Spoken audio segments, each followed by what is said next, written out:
19 இந்திய அரசமைப்பு சட்டம் பிரிவு 19ல உட்பிரிவுகள்ல ஒன்று வந்து இந்தியால எங்க வேண்டுமானாலும் இந்தியர்கள் போய் வணிகம் செய்யலாம், வியாபாரம் செய்யலாம் அப்படின்னு சொல்லுது.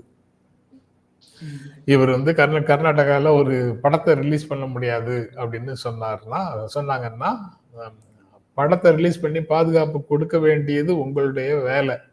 உங்களால பாதுகாப்பு கொடுக்க முடியலன்னா ராஜினாமா பண்ணிட்டு போங்க, நாங்களே உங்க ஆட்சியை நடத்திக்கிறோம் அப்படின்னு இதுக்கு முன்னால சுப்ரீம் கோர்ட் சொல்லி இருக்குது. அதாவது இந்த மாதிரி படம் ரிலீஸ் தொடர்பான பிரச்சனையில இல்ல, கைதிகள் தொடர்பான ஒரு பிரச்சனையில சொல்லியிருக்கு. பெட்டிஷன் என்ன பெட்டிஷன் கோர்ட்ல படம் ரிலீஸ் பண்ண விடாம ஒரு த்ரெட் இருக்கு,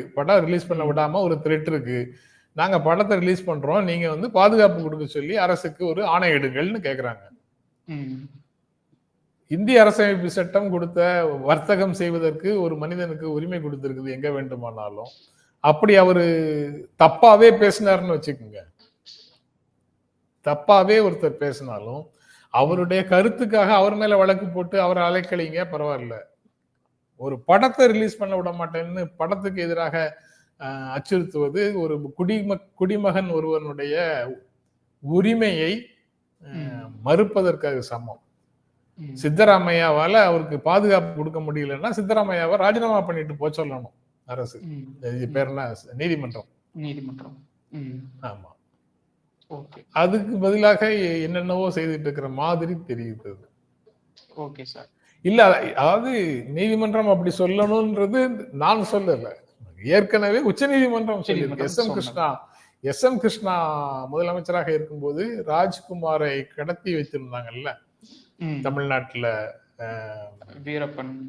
வீரப்பன் அணியினர் வந்து கடத்தி வைத்திருந்த சமயத்துல ரிலீஸ் பண்றது, கைதிகளை ரிலீஸ் பண்றது தொடர்பாக அல்லது கைது செய்வது தொடர்பாக ஏதோ ஒரு சிக்கல்ல அப்படி நாங்க செய்தால் சட்டம் ஒழுங்கு பிரச்சனை வரும் அப்படின்னு சொன்னாங்க எஸ் எம் கிருஷ்ணா சார்பாக, அரசு சார்பாக.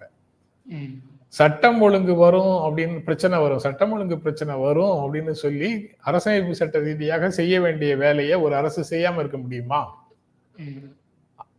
அந்த சட்டம் ஒழுங்கு பிரச்சனையை சமாளிக்க முடியாது உங்களாலன்னா ராஜினாமா பண்ணிட்டு போங்க, நாங்க பாத்துக்கிறோம் அப்படின்னு சொன்னாங்க.